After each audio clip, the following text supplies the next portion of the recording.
Hi hello welcome to big TV. నేను మీ Gautami. Present మన సొసైటీలోని చాలా వరకు ట్రెండింగ్ ఇష్యూస్ ఉన్నాయి. అంటే అసలు దేన్ని వైరల్ చేయాలి, దేన్ని వైరల్ చేయకూడదు, దేని గురించి మనం ఎక్కువగా మాట్లాడుకోవాలి, దేని గురించి మాట్లాడుకోకూడదు. సో ఇలాంటివి జనాలు మర్చిపోతున్నారా, లేకపోతే ఎంటర్టైన్మెంట్ కోసం ఏదైనా పర్వాలేదు మనం తీసుకుందాంలే అన్నట్టు తీసుకుంటున్నారో తెలియట్లేదు. కానీ ఈ మధ్య కాలంలో కొన్ని ఇష్యూస్ అయితే ఇదే తరహాలో ఉన్నాయి. మరి వీటన్నిటి గురించి కూడా మాట్లాడదాం. ఈరోజు మనతో పాటు వేదిక న్యూట్రిషన్ వనజ రామశెట్టి గారు ఉన్నారు. ఆవిడతో మాట్లాడి మరిన్ని విషయాలు తెలుసుకునే ప్రయత్నం చేద్దాం.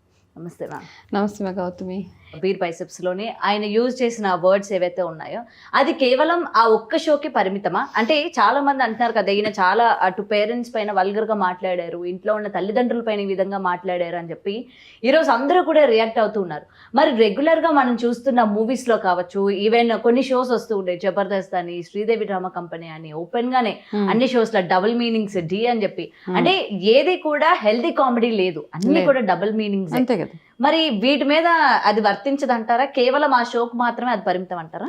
ఫస్ట్ ఆఫ్ ఆల్ ఈ షోస్ వచ్చిన తర్వాత పిల్లలు, చిన్న చిన్న పిల్లలు, ఒక ఇన్నోసెంట్గా ఉండే పిల్లలు, ఒకప్పుడు చూస్తే ఒక 5 సంవత్సరాల పిల్లోడు చాలా ఇన్నోసెంట్గా మాట్లాడతాడు. ఒక 10 years వరకు కూడా ఆ ఇన్నోసెన్స్ పోయింది ఇప్పుడు పిల్లల్లో. వాళ్ళకి అన్నీ తెలుసు, డబల్ మీనింగ్ డైలాగ్స్ ఏంటి, ఎందుకు మాట్లాడతారు, అండ్ అట్లాంటి మీనింగ్స్, అట్లాంటి షోస్ చూసినప్పుడు ఆ డబల్ మీనింగ్ డైలాగ్ ఏంటి అని రీసెర్చ్లోకి వెళ్ళిపోతున్నారు పిల్లలందరూ. కాబట్టి ఏంటంటే ఇక్కడ ఏమైపోతుందంటే ఎడ్యుకేషన్ డైవర్షన్ కంప్లీట్గా. వాళ్ళ రెగ్యులర్ యాక్టివిటీస్, వాళ్ళలో ఉన్న ఇన్నోసెన్స్ని మనం తీసేసి ఇట్లాంటి పిచ్చి, అంటే vulgarity, two much of vulgarity కదా. కూర్చొని అసలు ఐ థింక్ నేను టీవీ చూడడం ఐ జస్ట్ స్టాప్డ్. ఎన్ని ఇయర్స్ అయిందో అసలు. ఎందుకంటే ఈ వల్గర్ ఇవంటే ఎవరైనా ఒకళ్ళు చెప్తారు ఏదైనా ఆ మూవీ బాగుంది అంటే మేబీ థియేటర్లోకి వెళ్ళి చూస్తాను తప్పిస్తే కంటిన్యూస్గా ఏదైనా ఒక సిరీస్ చూడాలన్నా, ఒకటి ఏదైనా ఒక ప్రోగ్రామ్ చూడాలన్నా ఇట్లాంటివి యాక్చువల్గా movies are better is what I feel. Movies far better. ఇప్పుడు చూస్తే మంచి మూవీస్ వస్తున్నాయి ఈ మధ్యకాలంలో చూసిన మూవీస్. కానీ ఈ టీవీస్లో వచ్చే ఈ షోస్ ఏవైతే ఉన్నాయో హారబుల్ షోస్ నాకు అనిపిస్తుంది. ఓకే, సీరియల్స్ పక్కన పెట్టేస్తే ఆ పిచ్చి కామెడీ ఎవరికి పనికి వస్తుంది? అది దేనికి? వాళ్ళ రేటింగ్స్ అవి పెంచుకోవడానికి అట్లాంటి యూజ్లెస్ కామెడీ, యూజ్లెస్ మాటలు అవి. అండ్ వర్స్ట్ పార్ట్ ఏంటంటే అవి చేసేది చిన్న చిన్న పిల్లలే. ఎస్, పిల్లల చేత చేపిస్తూ ఉంటారు. ఆ పిల్లల చేత ఆ చిన్న చిన్న వాళ్ళ అవగాహన ఎంత, వాళ్ళ ఆలోచన ఎంత, వాళ్ళు ఏం ఆలోచిస్తారు, వాళ్ళకి ఏం అర్థమవుతుంది ఆ షోస్ చేయడానికి. పెద్దవాళ్ళు చేస్తున్నారు, వాళ్ళకి సెన్స్లెస్గా ఉంటున్నారు. పెద్దవాళ్ళు ఎందుకు చేస్తున్నారో వాళ్ళకే తెలియాలి ఆ షోస్ అన్నీ. నాకైతే ఐ హేట్ సచ్ షోస్. అవి చూస్తుంటేనే అసలు ఎక్కడ కూర్చోలేము, ఒక నడవలేము. ఆ జోక్స్ మళ్ళీ ఎక్కడైనా వచ్చినా కానీ కూర్చోలేని సిచ్యువేషన్. కాబట్టి ఇంకా దానివల్ల పిల్లల మెచ్యూరిటీని నెక్స్ట్ లెవెల్కి తీసుకెళ్ళిపోతున్నది. అంతే. అదే మీరు అన్నది నిజమే. ఎందుకంటే 5 years పిల్లాడు, 3 years పిల్లాడు, 4 years పిల్లాడు, వీటి ఇంపాక్ట్ ఎంతగా ఉందంటే మనం ఏదన్నా సరే వెంటనే వాడు కూడా రియాక్షన్ ఇచ్చేస్తున్నాడు. అట్లాంటి మాటలు అంటున్నారు కూడా పిల్లలు. చిన్న చిన్న 4-5 years పిల్లలు ఎవరైనా తిట్టడానికి వాడే వర్డ్స్ కానివ్వండి, అబ్యూజెస్, ఫిల్దీ లాంగ్వేజ్, ఇవన్నీ ఎక్కడి నుంచి నేర్చుకుంటున్నారు వాళ్ళు? ఈ షోస్ నుంచే. మూవీస్ ఆర్ బెటర్ నాకు అనిపిస్తుంది. అది ఈ మధ్యకాలంలో కొన్ని మూవీస్ చూసి ఎక్కడ వల్గారిటీ కానీ ఏమీ లేదు అసలు. చాలా ఒకప్పుడు ఒక స్టేజ్ ఆఫ్ ఒక 90s తర్వాత ఒక 10-15 years వరకు అట్లా ఉండేది వల్గారిటీ ఇన్ ద మూవీస్. ఇప్పుడు అది తగ్గిపోయింది. షోస్లో అట్లా పెట్టేసేటప్పటికి ఐ థింక్ యూ షుడ్ ఎక్కడో ఒక సెన్సార్, వాటికి కూడా ఒక సెన్సార్ బోర్డు రావాలి బిఫోర్ షోస్కి రావాలి ఖచ్చితంగా. లేకపోతే ఎలా పడితే అలా మీరు వారానికి ఒక షో వేసేసి పిచ్చి పిచ్చి మాటలు అవన్నీ. There should be a censor board for shows and serials also. ఈ మధ్య కాలంలో మధ్యలో చూస్తూ ఉంటాను, యాడ్స్ వస్తూ ఉంటాయి. అయ్యో, serials are worse than movies.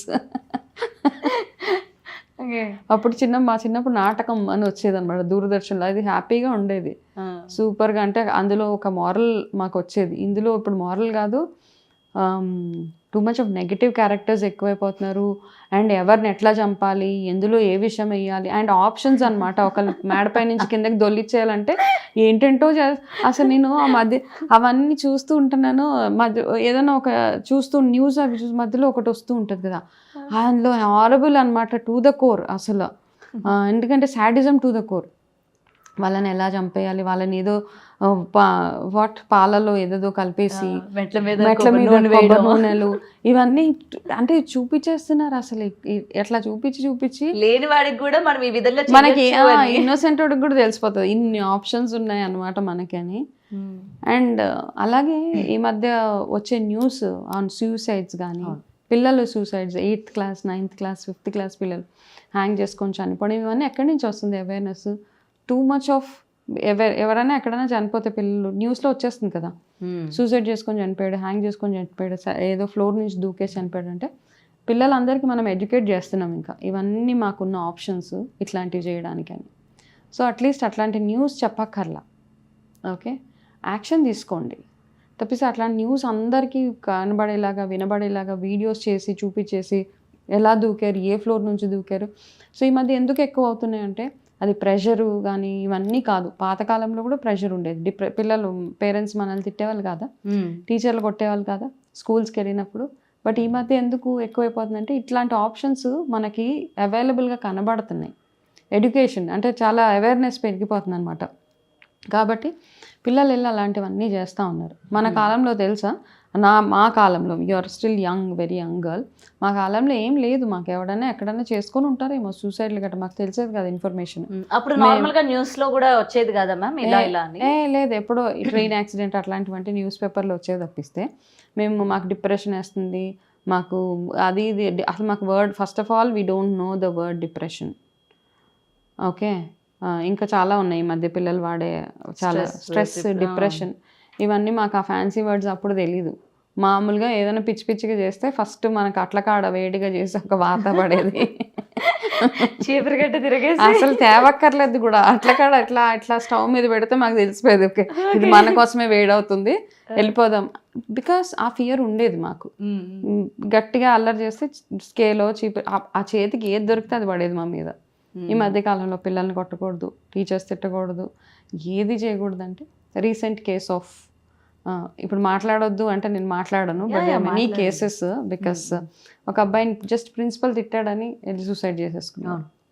So ఇట్లాంటివన్నీ ఐ డోంట్ నో. పిల్లలు కూడా చాలా సెన్సిటివ్గా తయారైపోయారు మేడం. అంటే ఎవరు ఏదన్నా కూడా తీసుకోలేకపోతున్నారు. అండ్ వాళ్ళందరికీ కూడా కనిపిస్తున్న సొల్యూషన్ కూడా ఒకటే, సూసైడ్. ఎందుకంటే ఒకప్పుడు కాంపిటేటివ్ స్పిరిట్ అన్నది ఎడ్యుకేషన్లో ఉండేది.